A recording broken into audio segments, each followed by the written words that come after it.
Great, thank you. Yeah, I'm a pediatric oncologist at U Chicago, and I direct our Pediatric Cancer Data Commons, and I'm going to spend some time today talking about how we've been building our data commons to help researchers share data. I'm going to have to skip over a few slides to try to cut the talk down, but I'm sorry that the bottom got cut off on all my slides. I'll send around a link to my slides so you can download them.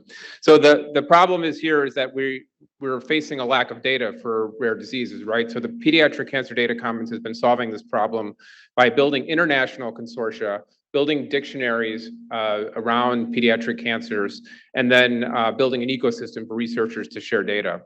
So what we've been doing for the last 6 or 7 years now is building a hub across all pediatric cancers so that we can facilitate research across different diseases. So not just within a silo of each individual cancer, but across different cancers.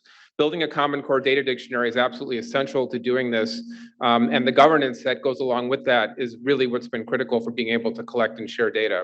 Like I said, we do this internationally, and we've been putting a lot of focus now on education and training and trying to increase the data literacy of the community. Most of our data comes from clinical trials, but we're starting to do some work with registries now, and with Adam and Allison's help and others are working on some electronic health record data extraction. So I'm not going to go through these steps in detail. We published on these, but the real effort is to, once you establish the need for the commons, is really to put in place the data operations, which I'll talk a little bit about, and then the governance. You have to make the platform easy and intuitive, and you've heard a lot about different platforms today. And then socializing the commons to create knowledge and expertise in the community has been really essential for us. And then, of course, planning for sustainability. So we believe in this big tent philosophy. Every time we try to do something, everyone says, oh, you know, so-and-so is already doing that, or so-and-so is going to be competing with you. And my advice always is to bring everybody together, no matter how much you think that they're working on this by themselves or how much you think they're going to try to compete with you. There's no room for competitors here. We all need to work on this together. So when we came together to build a consortium around pediatric neuro-oncology, we just asked everybody who was working on it to come together, and it's been a great turnout, and we've had so many people come together to help work on this with us. And as you can see here, this is our Inspire consortium, our pediatric brain tumor consortium that we've built to work on the data dictionary and the sharing. As you can see, our two co-chairs are Darren Hargrave from SciOp and Sarah Leary. And this group has been getting together on a regular basis and building the dictionary and trying to figure out how we're going to put all these data sets together that are going to be aggregated and harmonized. This is the essence of the problem, is that when left to their own, people will just collect data however they want. They'll assign ones and zeros or male and female.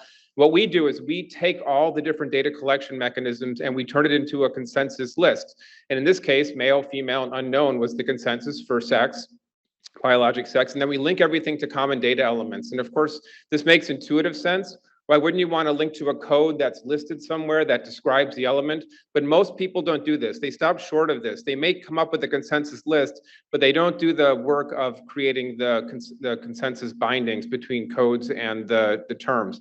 If you look at a more complicated dictionary like this one, this is an example for, in this dictionary, for a reason that the patient went off treatment. This is a pretty long and detailed list, and we only came to this consensus by having a group from around the world come together, come to a consensus on this list, and then binding everything to these codes, in this case, end of plan treatment code. And you could imagine if you're building a data collection form and you wanted to have this in your dropdown, you could spell it a million different ways, but as long as you're bound to these codes, you're not going to have any problems with ambiguities because you know exactly what you're going to mean. And then as you go to other places in the world to collect data, you can localize it based on the codes and use different languages. All of our dictionaries are open source. They're published on our website. They're free for download and use. And as we build more dictionaries, we'll keep adding them to the site. Of course, we get asked about interconversion between different code sets and dictionaries, and everything we built is easily transportable between different code sets. There may be elements missing, and different dictionaries may not be as specific, but once things are bound to codes, then you can interoperate between the codes, whether it's PCORI or CDISC or Odyssey or M-code. We work with groups all over the world. We've never shied away from any data sharing agreement. We have a full-time governance person that works with us to put data sharing agreements in place with any place in the world that wants to share data. We conform to HIPAA, GDPR, whatever kind of local and regional requirements that are needed. And we have started to take in data mostly from Western Europe, Japan, Australia, and the US, but now we're moving into other areas like South America, and hopefully going to start working with areas in Africa. We've built data dictionaries now for 9 pediatric cancers, and in addition, cancer predisposition syndromes. We've helped establish these different consortia that are working together to build the data dictionaries. We've been collecting data. We have about 35,000 cases in the Commons now. Once we get the dictionaries together, we tier them so we know which elements are most important. We go through the harmonization and quality control process, and then we put the data in the portal so that it can be used for cohort discovery. The portal is open to the public. Anybody can register. We've always insisted that the availability of the data be public facing. Once you're in the portal, it's very easy to use the drop-down menus. There are many groups that build beautiful data discovery portals and beautiful graphics, and we're not out to compete with anybody. I think if you want to see an example of an amazing portal, look at what Adam and Allison have built at Kids First. We wanted a very easy to use, accessible portal for cohort discovery. And if people want to do more complex discovery or more complex analysis, there are plenty of other places where the data can be ported to. If you look for, in this case, looking for INRG neuroblastoma patients, it quickly filters down.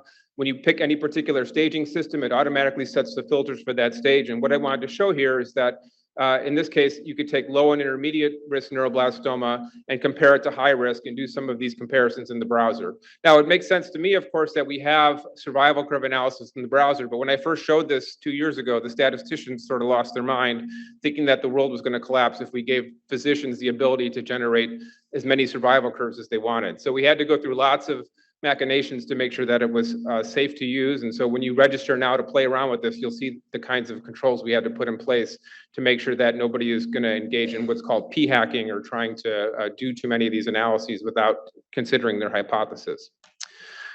We try to bind to other data commons where possible. So you can go in and see which data patients have data in the genomic data commons, which patients have data in the tissue bank.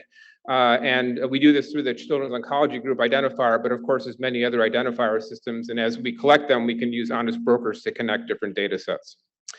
And then as I said, we put a priority on engagement and education, and we really are trying to promote literacy in the community so that when the next person goes to generate a case report form, they're not just making it up on their own. They actually stop and think, oh, my data should have codes, my data should come from a standard repository. So we do that through webinars, thought leadership, our YouTube channel, talks like this, trying to get the community engaged. We also have an external advisory board, which is made up of some pediatric oncologists, but we also tried to get an eclectic group together that could help advise us on the ethics of data sharing and thinking about some of the issues that come with international use of data. We've published about 40 papers since the launch of the Commons. So there's a lot of projects in progress that are all on our website. It's been very gratifying to see the amount of folks that come together to provide almost like a think tank once we build these consortia.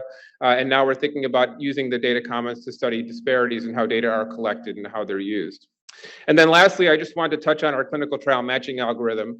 We've built a pretty lightweight platform that scrapes all the clinical trials off of clinicaltrials.gov, and it will present the clinician or the patient with a pretty easy to use interface to help figure out which clinical trials might be a match. So if you look, this is the interface. If you look on the left, you can start to enter some features about the patient, and as you enter them, the features will sort into match versus unmatch. And I'm sorry that the URL is not here, it's on the bottom, as it was a Mac conversion problem. But if you go to gearbox.petscommons.org, you can play around with this. The trials will sort as you enter the different values, and then you can dig into the trial to see why it matched or didn't match, or how to get more information on the trial. This is just being beta tested in AML, but we now have funding to expand this to all pediatric cancers. So we're going to include brain tumors, hopefully in the next release of the product over the next year or so. We're already hearing from folks that people are using this in their tumor boards, and we think this is going to be very useful as it continues to grow. So I'm just going to skip. So I think what makes us a little bit different is that we concentrate on the data first. We will not take any data into our commons until we have a stable common core data dictionary.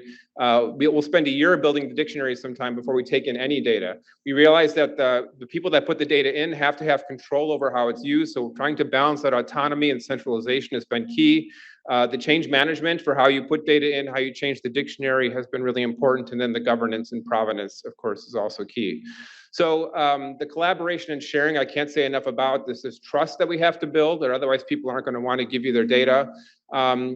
We think that having lots of disparate types of data hooked together, as you've heard many times today, is what really makes the research most impactful.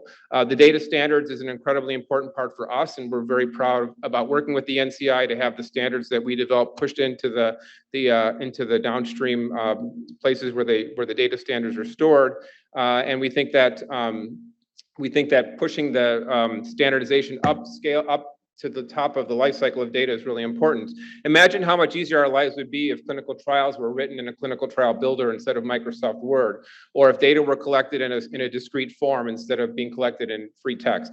So the point is, we can do better by pushing all these things upstream. We have about 20 people on the team now, mostly programmers and developers and program managers and governance experts. And we're continuing to grow and looking for other opportunities, and we'd love to work together.